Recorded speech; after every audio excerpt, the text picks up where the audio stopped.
Each year, up to 30 teams embark on a 3,000-mile journey from La Gomera in the Canary Islands to Nelson's Dockyard in Antigua and Barbuda. More people on the planet have climbed Everest than have crossed an ocean. At 21 years old, Twisted Ambassador Jasmine Harrison from Thirsk in Yorkshire is the youngest woman to attempt the row across the Atlantic. She faces 40-foot waves, unrelenting sleep deprivation, and the ever-present threat of capsize. She'll tackle all of this completely alone. 70 days of sitting by yourself, dealing with all of them problems. Sleep deprivation, hunger, a lot of hunger. My body had given up completely. That's when I got injured. Started getting salt sores, I'm now bruising, I'm now aching, I've got pains. It's unknown territory. It was all just quite scary and really daunting. On the side onto the waves, and the waves are coming over as well, and like they're gonna like capsize me. The Atlantic Ocean is such a big place and I'm such a small boat. Welcome to the world's toughest row. Jasmine, thank you for joining me today.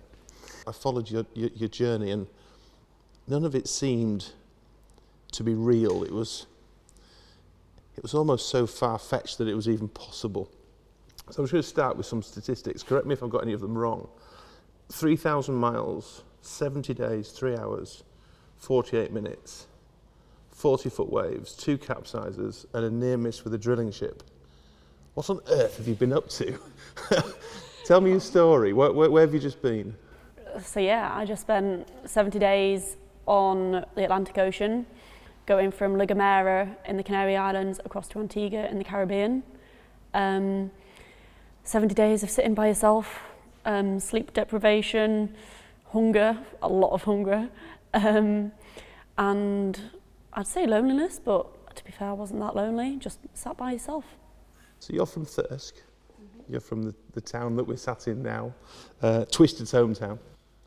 What drove you to make the decision to row the Atlantic?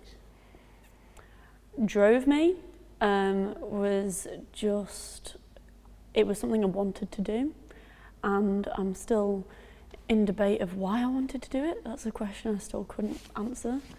So I was in the Caribbean because I went there to just do some swimming teaching in Grenada, and I ended up getting on a sailboat and effectively hitchhiking and island hopping all the way through the islands, and I ended up, the last destination for me was in Puerto Rico, but Antigua was one of the stops along the way. We needed to wait there for some new sails, saw the finish line and found out about it, and was actually just being told about to go and watch this finish. It was immediately like, okay, I want to do that. Yeah, I'll go watch a finish line, watch it. I was like, no, I'm definitely going to do that one day.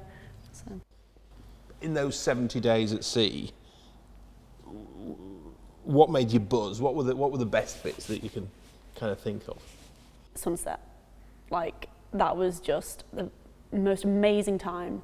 And so the times that I won't forget is when it was particularly a full moon, and it was a full moon sunset, and the sky just is lit up. You've got oranges that goes, yellows that goes all the way around, like a full 360 view, to blues, pinks, purples, absolutely everything. Especially if on some of the days the water was flat calm, it was just like glass, that it reflects it, and you can't actually tell what is sea and what is sky. To then have the sun setting on this side and it literally just blinded, to then the moon rising on the other, and it's just incredible to see that at the same time. That's the biggest highlight and the most memorable time, especially if I had dolphins appear. Because you think that's perfect, and then imagine you just hear that big poof there from these dolphins or even whales that just appear and breach the water, and they're right next to you.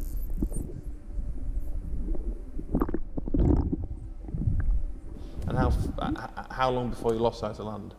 I think it was the same day. Was it? But also I was not in the right state of mind at that point, because I had quite a bad reaction to seasickness tablets. that made me hallucinate. And so even the next day, I thought I could see land, and it wasn't there. Really? I thought I could see people, and they weren't there. It's definitely the seasickness tablets, not the drink the night before. Yeah, well, no, I'm pretty sure it was, because it lasted a long time. Really?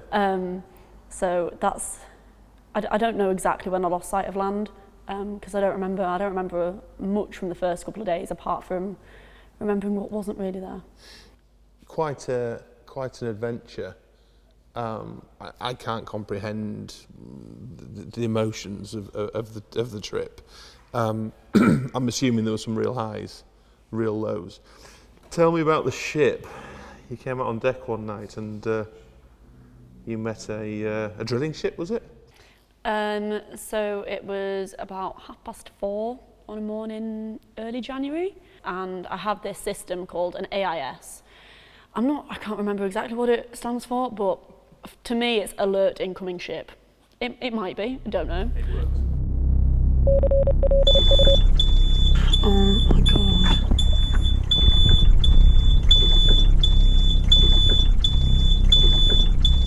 Right, so this boat is determined it's going to come right at me, and it is massive, so I need to get out there. So you're rowing, and directly to stern, there's this damn great big ship coming straight at you. Yeah. At what sort of speed? They were going at about 10 knots. And you were doing what? About 1.5. Okay, so it's bearing down on you. Yeah, quite quickly. Radioed them, and they replied to me. I think because at this point I could see their actual name, I could call them up of Stenforth, and then replied, yes, hello. And I was like, okay, please, you've replied to me. I think you're going to hit me. Please don't. I'm like 0.2 miles in front of your bow. He was like, I can't see you. I was like, just move, just please turn. Well, Kobe, I'm coming to Starboard right now. Thank you, or received out.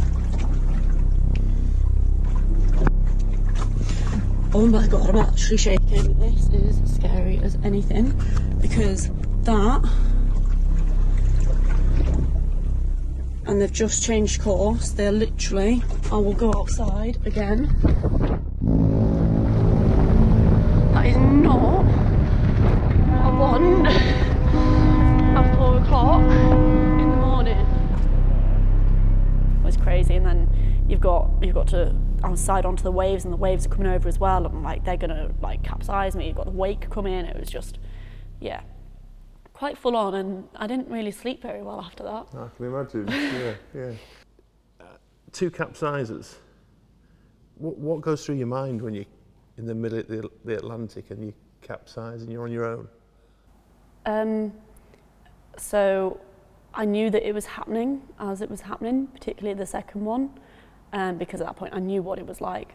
I was in my cabin, I could feel it going. I was like, it's going to go all the way over. It's going to go.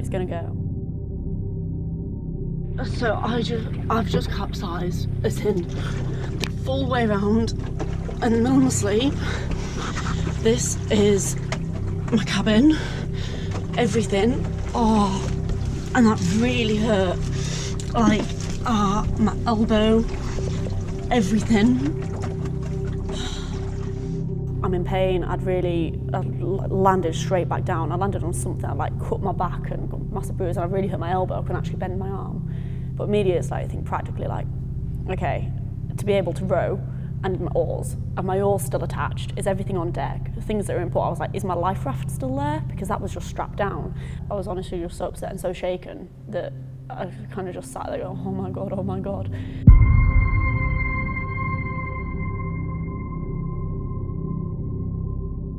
So 67, 68 days at sea, you clearly knew you were close to the end. My body had given up completely on that capsize. That's when I got injured, and then suddenly it was like, right, okay, I've started getting salt sores, I'm now bruising, I'm now aching, I've got pains, and I was then ready to come in and see land. And so the last couple of days, they couldn't end up coming quick enough. A new world record. Yeah. Youngest female, is that right? Mm-hmm. To row the Solo. Atlantic, solo. Yes. that's quite impressive. It's quite a title, isn't it?